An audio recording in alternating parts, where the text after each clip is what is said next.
के किले के मालिक रामकिशोर सिंह, वो रही उनकी हवेली, वहीं सब परिवार रहते हैं। आइए, उनके बचपन के एक दोस्त थे प्रोफेसर ईशान चंद्र मजूमदार। वो रिटायर होने के बाद अकेले यहीं रहते थे। एक दिन अकस्मात उनकी मौत हो गई। पोस्टमार्टम की रिपोर्ट के बाद ये मालूम पड़ा कि उनके खून में सांप का जहर है। अगर इस बात का पता चल चुका है कि सांप के काटने से मौत हुई है, तो फिर शक की क्या बात? स्वतंत्र रूप से कोई एक चीज महत्व नहीं रखती, लेकिन शक की ऐसी कई छोटी छोटी बातें हैं। इन सब बातों से लगता है कि मामला बहुत गड़बड़ है। ऐसी कई एक बातें हैं, जैसे ईशान चंद की मौत सांप के काटने से हुई, लेकिन उसके सर पे चोट का गहरा निशान था। क्यों? और दूसरा, उसकी बंद मुट्ठी के अंदर एक सोने की मोहर थी, कहां से आई? तीसरी बात, इतनी ऊंचाई पे सांप कहां से आया? आपने तो कहा कि रामकिशोर की बड़ी लड़की की मौत सांप के काटने से हुई थी। वो वहां मरी थी, उस जंगल में। वहां सांप हो सकता है, लेकिन इतनी ऊंचाई पर जहां चूहा नहीं, मेंढक नहीं, सांप कहां से आएगा? आप क्या कहना चाहते हैं? हो सकता है किसी ने जानबूझकर यहां सांप छोड़ा हो, इसलिए कहता हूं कि मामला गड़बड़ है। किसी पर शक है? शक? वो देखिए, उस हवेली में रामकिशोर अपने 3 लड़के और एक लड़की के साथ रहता है। बड़ी लड़की की मौत पिछले साल सांप के काटने से हो गई। उसका पति यहीं रहता है, और एक रहता है मास्टर। वो मास्टर छोटी लड़की को पढ़ाता है। छोटी लड़की को छोड़कर बाकी सब के सब अजीब से लगते हैं, सब पर शक होता है। आइए,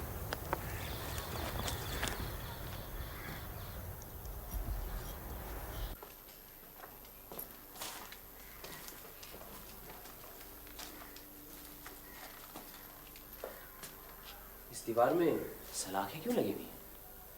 ये कमरा शायद पुराने जमाने में किले का दफ्तर हुआ, और इन सलाखों के ऊपर बक्सियां तख्ते रखकर वो लोग वही कायदे रखते होंगे। अच्छा, प्रोफेसर का कुछ सामान तो होगा, कपड़े वगैरह, वो सब कहाँ है? वो सब थाने में है। और उनकी मुट्ठी में जो मोहर मिली थी वो भी हमारे पास। काफी मजबूत है। चलिए नीचे रामकिशोर सिंह के परिवार से मिल लेते हैं। आइए।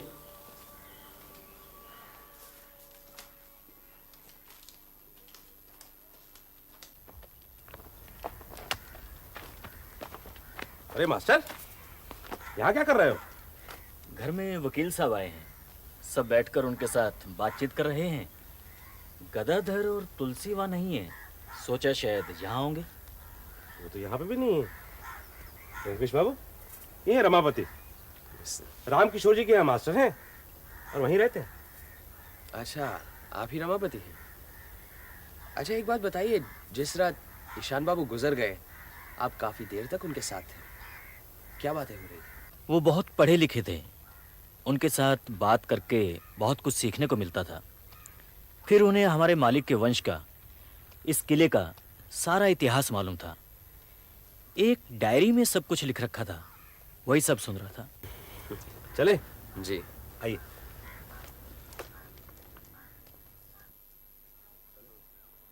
ये कौन है? ये साधु बाबा बहुत सालों से यहाँ हैं। अच्छा, लेकिन इस जंगल में साधु क्या कर रहे हैं? यहाँ तो भिक्षा देने वाला भी कोई नहीं।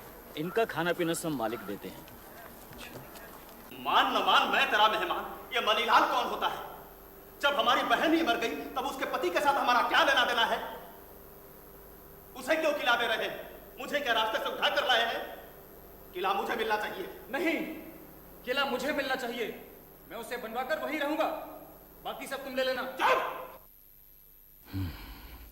जितनी जल्द सब रजिस्ट्री तैयार हो जाए उतना ही अच्छा। ठीक है रामकिशोर बाबू, मैं आज ही तैयार कर देता हूँ। अच्छा तो मैं चलूं? अच्छा, नमस्कार। नमस्ते।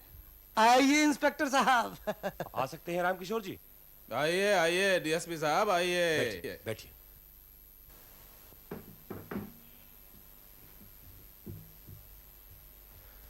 ये हमारे कलकत्ता के मित्र हैं।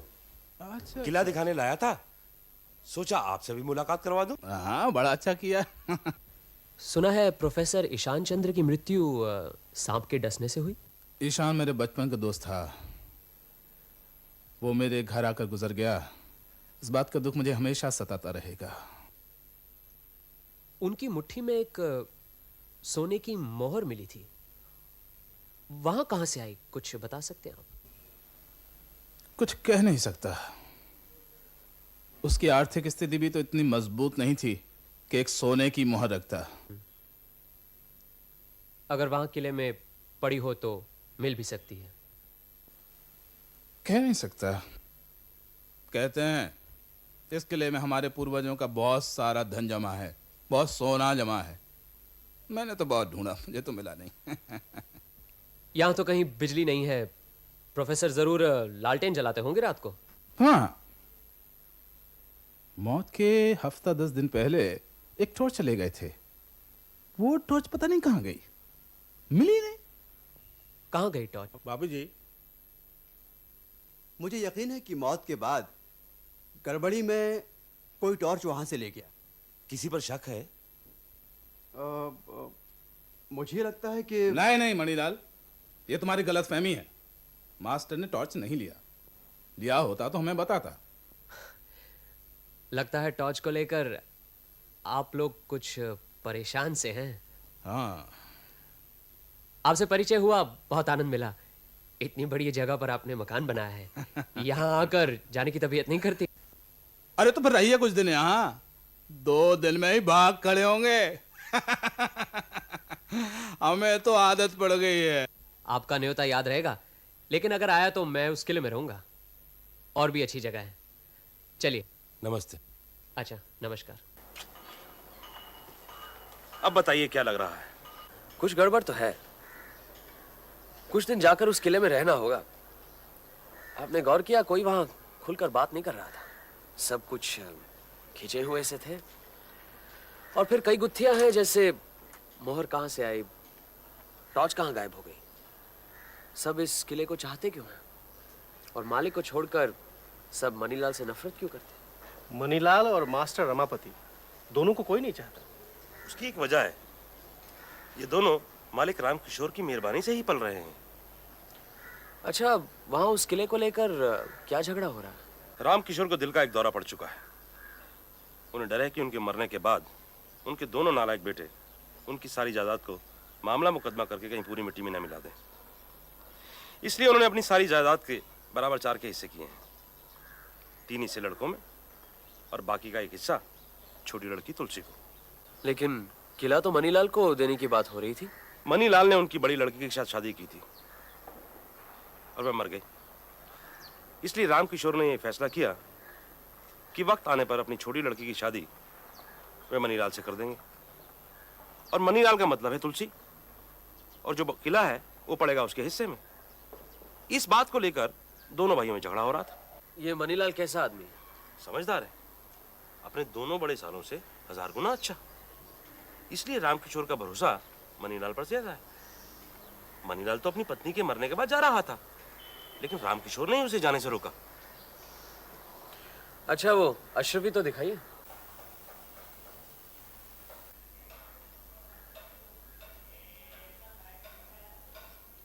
इस पर कुछ उर्दू में लिखा है, आप पढ़कर बता सकते हैं? जनाब, ये उर्दू नहीं, फारसी है। अशरफियों में फारसी में लिखने का रिवाज था। आप हुक्म करें तो मैं पढ़कर सुना सकता हूँ। मुझे फारसी आती है। जी, जरा पढ़कर बताइए, पता तो लगे कब की मोहर है। तारीख नहीं है, ये अशरफी नवाब अली वर्दी खां के वक्त की है। काफी पुरानी है। और वो डायरी? शुक्रिया।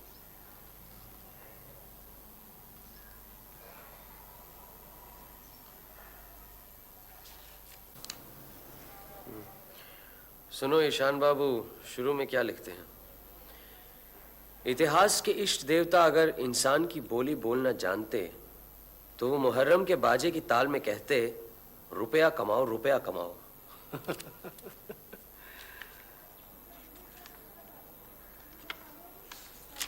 ये सुनो, सिपाही विद्रोह के वक्त लुटेरे किले का गुप्त धन नहीं ले जा सके, ये राम विनोद सिंह का दृढ़ विश्वास है। ये राम विनोद कौन है? राम विनोद रामकिशोर के बड़े भाई थे। सुना है 25-30 साल पहले गुजर गए।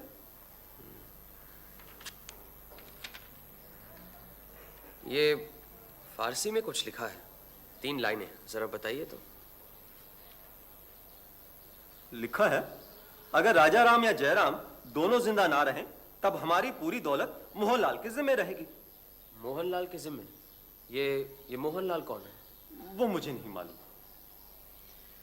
अच्छा तो ठीक है, वो चीजें आप ले जाइए, ये डायरी मैं कुछ दिन अपने पास रखूंगा। जो हुक्म। एक बात तो साफ है, अगर प्रोफेसर की हत्या की गई है तो उसका मकसद वही है जो सदियों से चला आ रहा है, धन, रुपया, पैसा। मगर फारसी में लिखने का क्या मतलब है जब सब लोग हिंदी समझते हैं? ये प्रोफेसर ने खुद नहीं लिखा है, मतलब उन्हीं की हाथ की लिखाई है, लेकिन रचना उनकी नहीं है। कहीं कुछ फारसी में लिखा हुआ था, उसकी नकल उन्होंने डायरी में कर दी है।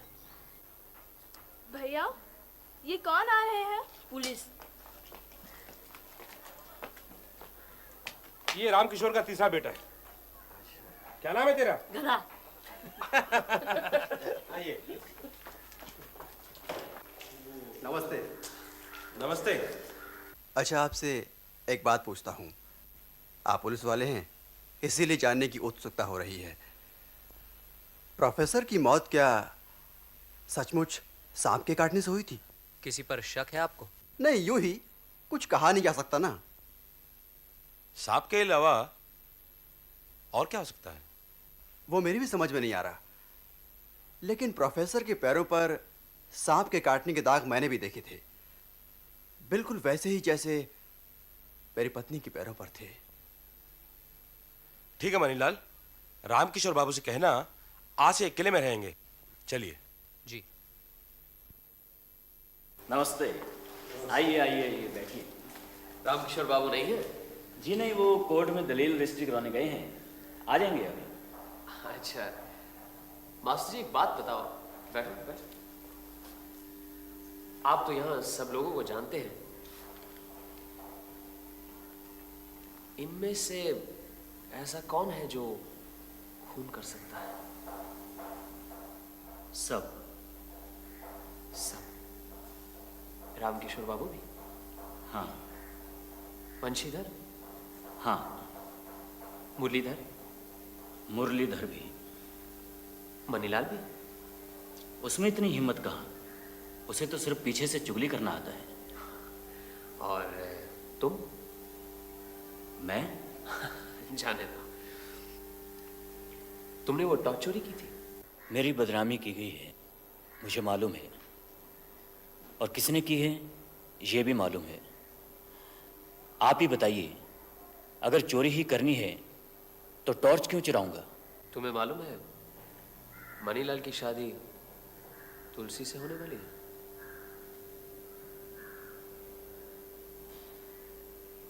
मालूम है, और ये भी मालूम है कि अगर ये शादी हुई तो अच्छा नहीं होगा।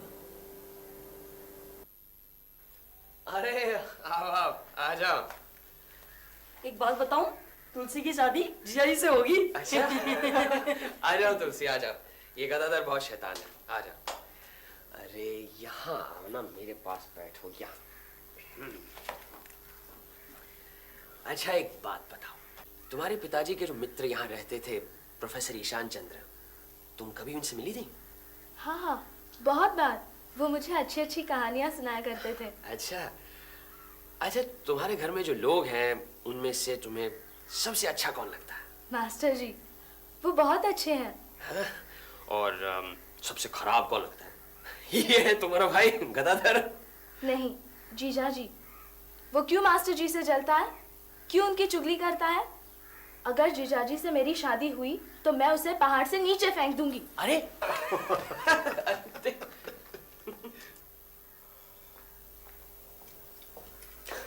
आइए आइए। अरे बैठिए बैठिए बैठिए। क्या हो रहा है? ये दूरबीन क्यों ले आए? जैसे टॉर्च लाया था वैसे ये रखिए, किसी काम में आएगी। और क्या समाचार है? समाचार तो ये है कि मुझे लगता है प्रोफेसर यहाँ आकर रहे क्योंकि उन्हें पता चल चुका था कि यहीं कहीं गुप्त धन छुपा हुआ है। उन्हें शायद तोशखाने के बारे में भी पता चल चुका था, लेकिन किसी ने उन्हें धन तक पहुंचने से पहले ही मार डाला। अब सवाल ये उठता है कि किसने मार डाला, और जवाब है कि राम किशोर से लेकर साधु बाबा तक कोई भी मार सकता था। मतलब हमें तोशखाना या गुप्त धन ढूंढ निकालना होगा। और मुझे ये लोहे की सलाखें बहुत सता रही हैं। आओ। मेरा ख्याल है कि इन सलाखों का सिर्फ यही काम नहीं है जिसकी वजह से यहाँ लगाई गई, कुछ और भी है। और क्या हो सकता है? इन्हें अच्छी तरह परखना होगा। आपका इंतजार कर रहे थे, आप ही के सामने करते हैं। कुल मिलाकर 21 सलाखें। अजीत, तुम जरा वहां से शुरू करना, कहीं कुछ आप यहां से देखिए, मैं वहां पे देखता हूं।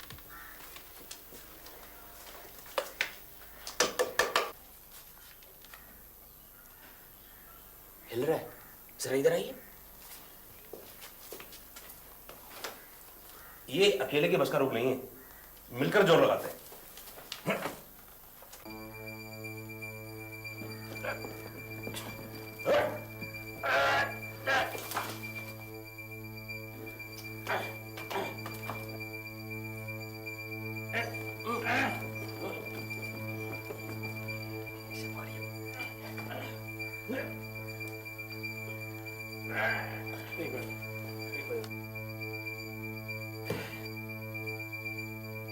जरा टॉर्च लाना।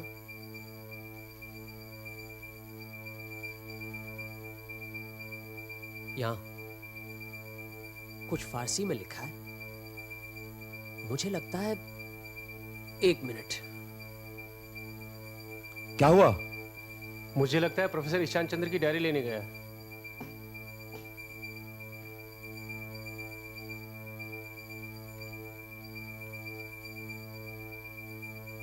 ये देख रहे हैं आप क्या लिखा है?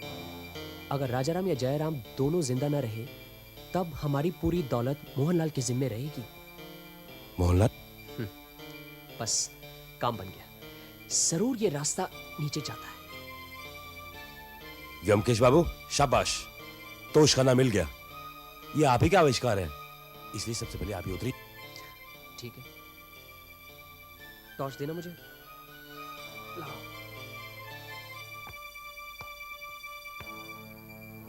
संभल के।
व्योमकेश बाबू,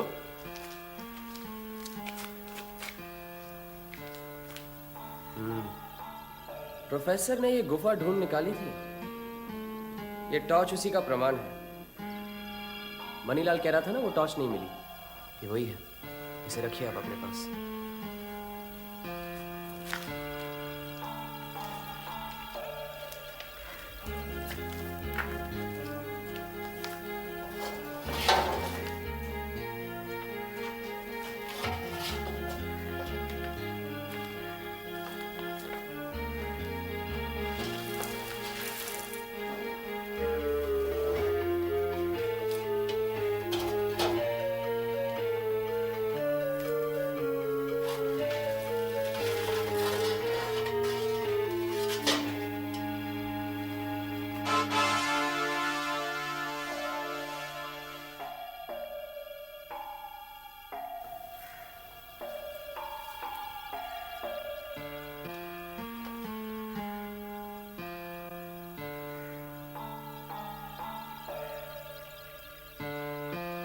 पैसे भी अपने पास हैं।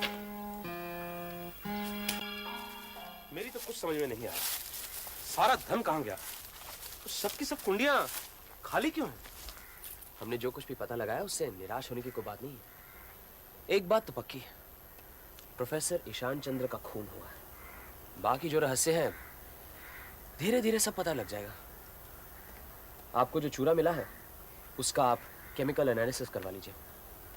शाम को साधु बाबा से मिलते हैं, फिर उनको भी जरा टटोल लें। ठीक है, मैं चलता हूँ। अच्छा।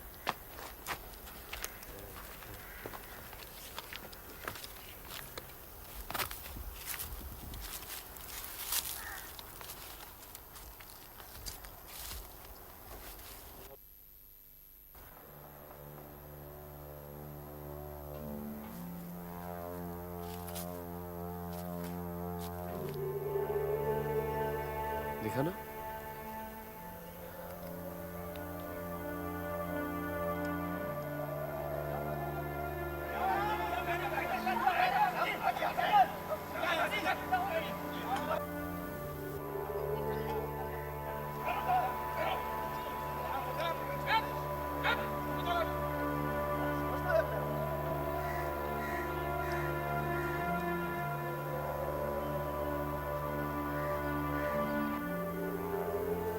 ये तुलसी के हाथ में क्या चीज थी? Fountain pen. लेकिन किस बात पर झगड़ा हो रहा था कुछ समझ में नहीं आया।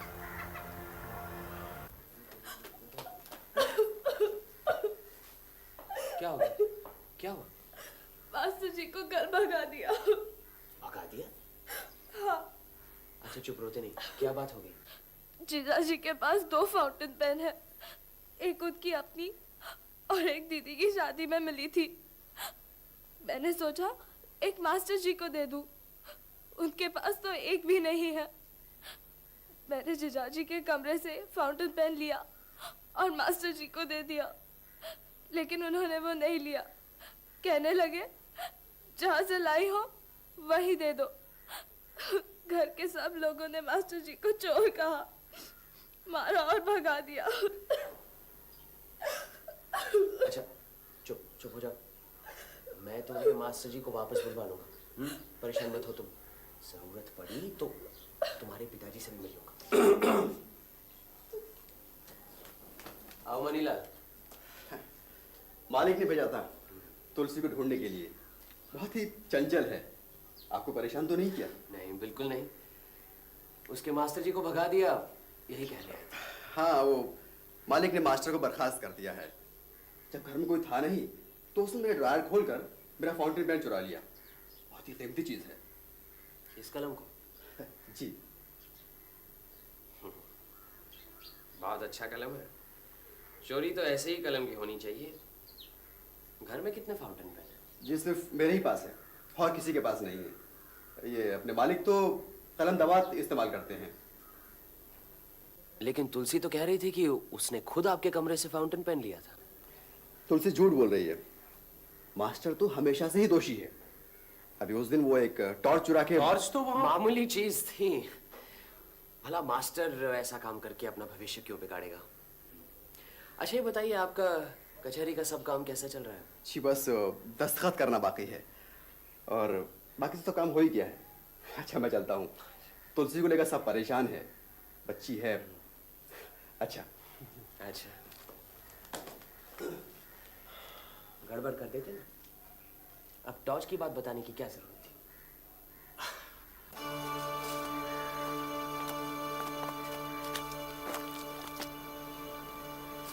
ये देखो, ये भी साधु बाबा के पास जा रहा था। हमें देखकर रास्ता बदल गया। अरे बंसीधर बाबू, अरे भाई कहाँ जा रहे थे लपकते हुए? बस यूं ही घूम रहे। क्यों? अच्छा अच्छा, मैं समझा साधु बाबा के यहाँ जा रहे हैं। साधु बाबा?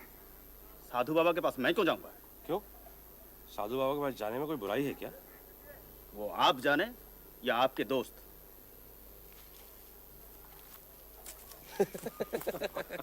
चलिए। बाबा ये गांजा कहाँ से मिलता है? सब ऊपर वाले की कृपा है बेटे। बाबा आप तो यहाँ बहुत दिनों से हैं। कुछ दिन पहले सांप के काटने से यहाँ एक आदमी मरा, आपको मालूम है? हमें क्या नहीं मालूम बेटे। उस रात किले में जाते हुए आपने किसी को देखा? देखा है। वो कौन था, बता सकते हैं? मैं बहुत कुछ बता सकता हूँ, मुझे बहुत कुछ मालूम है, लेकिन अभी नहीं। रात को 10 बजे बाद, जब यहाँ कोई नहीं होता, उस वक्त सब कुछ बताऊंगा व्योमकेश बाबू।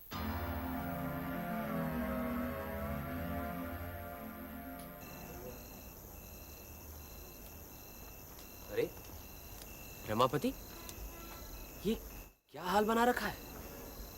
आप तो सब कुछ जानते ही हैं। हाँ, तुलसी ने बताया था, लेकिन अब तक कहाँ थे तुम? जंगल में। शहर क्यों नहीं गए?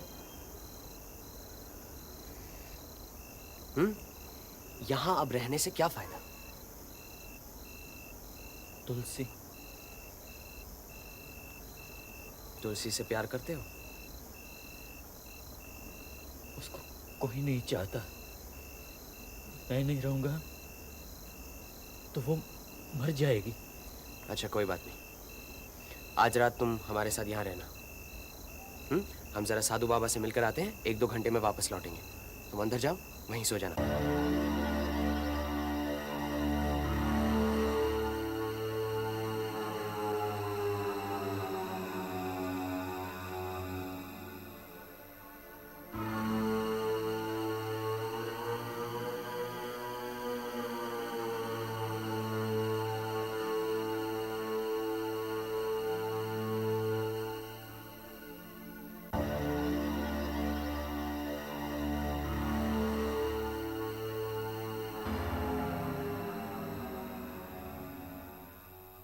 आइए आइए आइए, कहिए कैसे तकलीफ की? राम किशोर जी, अब साफ साफ सब कुछ कबूल करने का वक्त आ गया। कबूल? क्या कबूल? आपके बड़े भाई राम विनोद सिंह की मौत के लिए जिम्मेदार कौन था, इसका फैसला हो जाना चाहिए। मेरे बड़े भाई? जी। क्या कह रहे हैं आप? मेरे बड़े भाई तो जमाना हुआ प्लेग से गुजर चुके हैं। जी नहीं, उनकी मौत कल रात हुई। आपके बड़े भाई राम विनोद साधु बाबा थे। साधु बाबा का खून हो गया? आपको मालूम है कि साधु बाबा आपके ससुर के बड़े भाई हैं, राम विनोद सिंह? झूठ, बिल्कुल झूठ। साधु बाबा मेरे भाई हैं, इसका कोई सबूत है? कोई गवाह? पिताजी, पुलिस ने सारे मकान को घेर लिया है। राम किशोर बाबू, आपकी तलाशी के परवाने, आपके घर की तलाशी ली जाएगी। ये रहा वारंट। लेकिन आपके इलाके में 2 खून हुए हैं और हमें यकीन है कि अपराधी और अपराधी के सबूत दोनों इसी मकान में मौजूद हैं, इसलिए आपके घर की तलाशी ली जाएगी। ठीक है, जो करना चाहते हैं कीजिए। तलाशी के लिए 2 गवाह की जरूरत है। व्योमकेश बाबू और अजीत बाबू, आप दोनों गवाह बन जाइए और ये ध्यान रखिएगा कि हम पुलिस वालों से कोई गैर कानूनी हरकत ना हो पाए।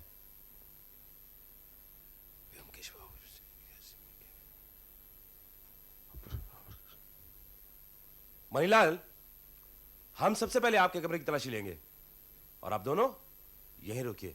चलिए चलिए। मैं देख लीजिए क्या देखना है। अगर आप अपने दोनों फाउंटेन पेन दे दें तो किसी भी तलाशी की जरूरत नहीं है।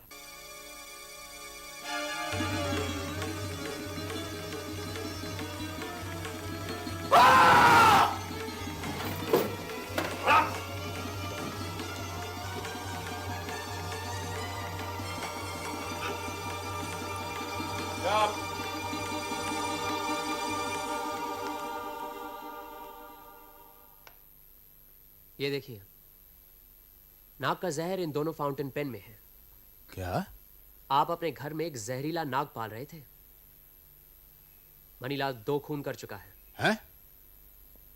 और शायद इसके बाद आपकी बारी थी। बच गए आप। ये खून हुए क्योंकि आपके पूर्वजों ने करोड़ों रुपए का सोना इस किले में छुपा रखा था। और ये सोना कहाँ है मुझे मालूम है, लेकिन जो चीज मेरी नहीं है मैं उसे छूना भी नहीं चाहता। इसलिए आपकी संपत्ति आपको ही मुबारक हो। चलिए डीएसपी साहब।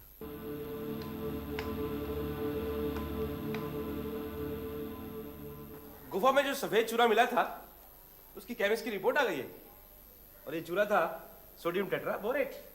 ये लीजिए। मतलब सुहागा। सुहागा किस काम आता है जानते हो? सोना पिघलाने के काम आता है। खैर, मनीलाल से जेल में लंबी चौड़ी बात हो चुकी है। उसने सब कुछ कबूल कर लिया। क्या कबूल किया? बैठिए।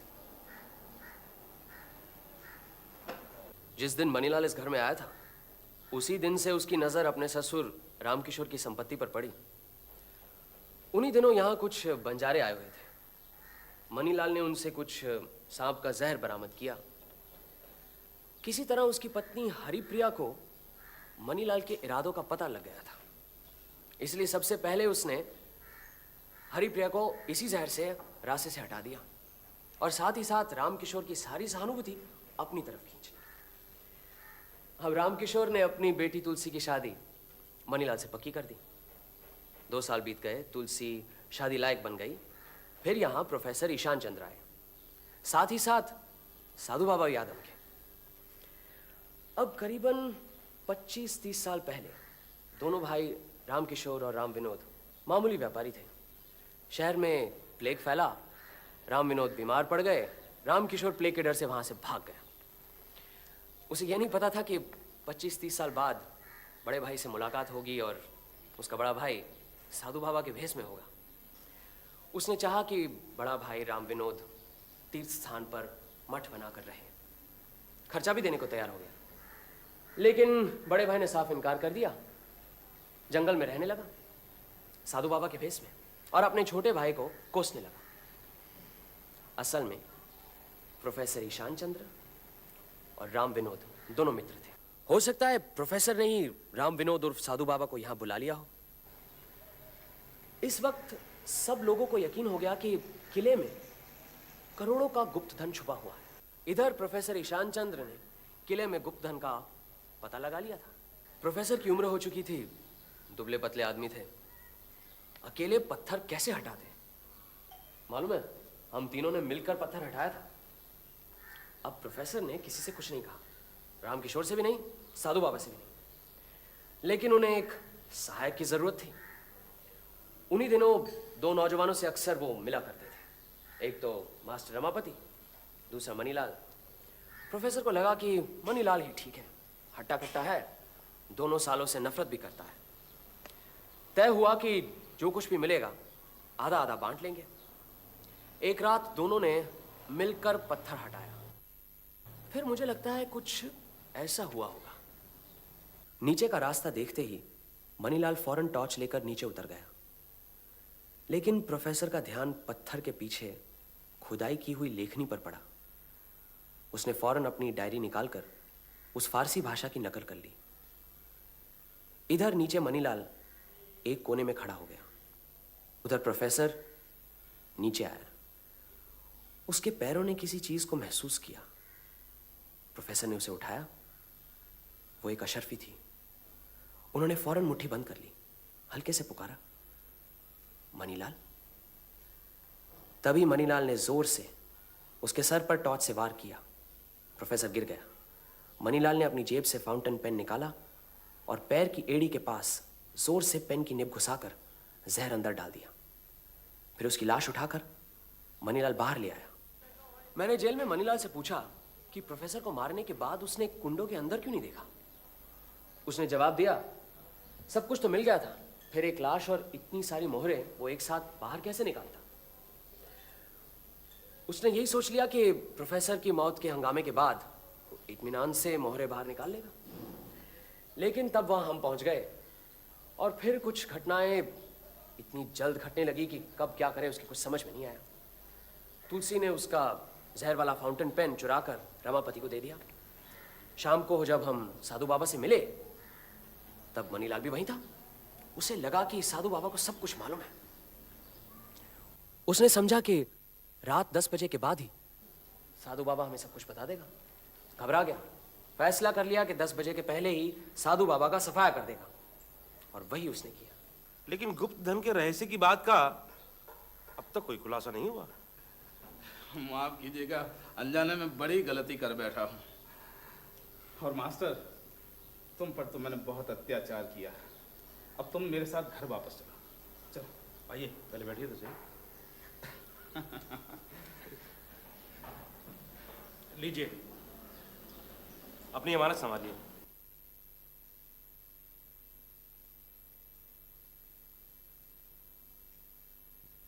व्योमकेश बाबू, क्या आपको सब कुछ पता लग गया है? लेकिन दो शर्तें हैं। हाँ हाँ, कहिए ना। पहली, आप अपनी बेटी तुलसी की शादी मास्टर रमापति से कर देंगे। अरे और दूसरी शर्त यह है कि आप इस किले को तुलसी और रमापति के नाम कर देंगे। ये तो कोई शर्त ही नहीं है, ये तो मैंने मन ही मन पहले से ही तय कर रखा है। ये तो बहुत अच्छा है। चलिए किले की तरफ चलते हैं।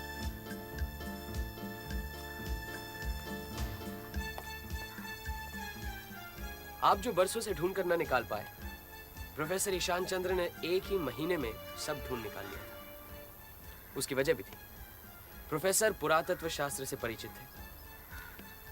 कहाँ ढूंढना चाहिए ये उन्हें मालूम था। औरंगजेब के मरने के बाद मुगल सल्तनत टूटने लगी थी, सारे देश में अशांति फैली हुई थी। राजा जानकीराम बिहार में शासन करते थे उस वक्त। अपनी धन संपत्ति रखने के लिए उन्होंने ये किला बनवाया था। उनकी चौथी और पांचवी पीढ़ी में राजाराम और जयराम थे। राजाराम ने अपनी सारी धन संपत्ति सोने के रूप में रखी हुई थी। फिर सिपाही विद्रोह हुआ, चारों तरफ लूटमार शुरू हो गया। लूटमार में दोनों मारे गए, लेकिन लुटेरों को तोशखाने का पता नहीं चला, इसीलिए वो कुंडे आज भी साबुत हैं।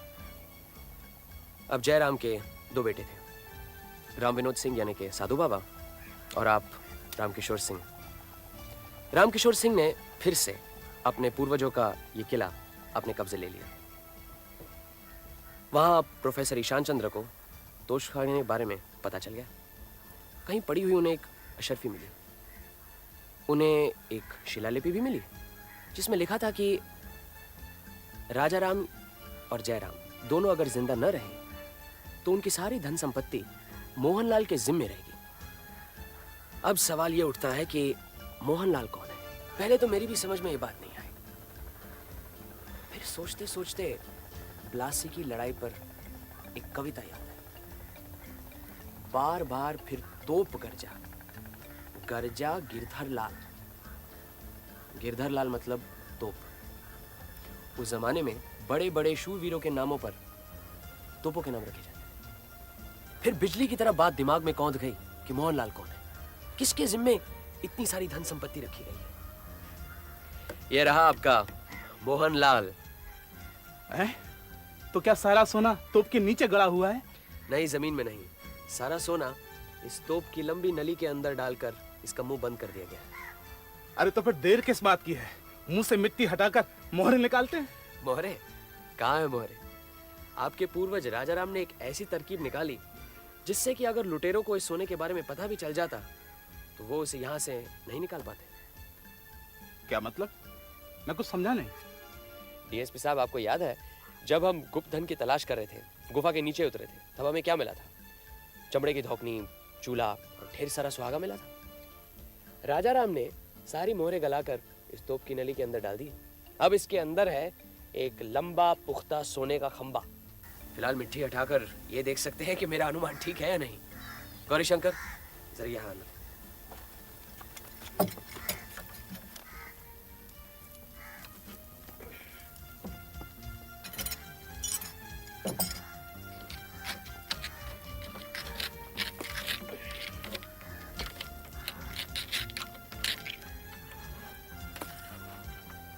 साहब, और मट्टी नहीं है, अंदर काफी सख्त है। ठीक है, इसके मुंह पर कपड़ा रख के अच्छी तरह से साफ करो। अच्छा, आइए, पहले आप इस सोने के दर्शन कीजिए रामकिशोर जी। देखिए,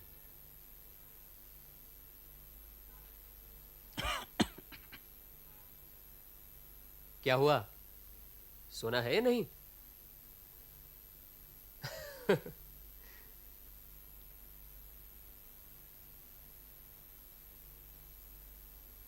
सोना है? हाँ है। चलो रमापति, अब तुम देखो, संपत्ति तुम्हारी है ना? चलो। आ जाओ आ जाओ।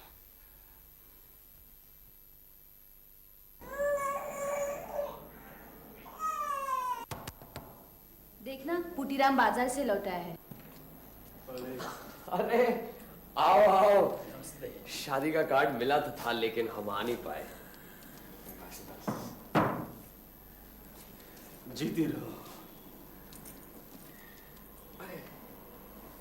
सत्या, ये तुलसी और रमापति हैं। जब 6 महीने पहले हमारा मुन्ना हुआ था मैं इन्हीं के यहाँ था। ये लीजिए। ये क्या है? खुद ही खोल कर देखिए। अच्छा। अरे ये देखो। क्या? जीते रहो। वही तो।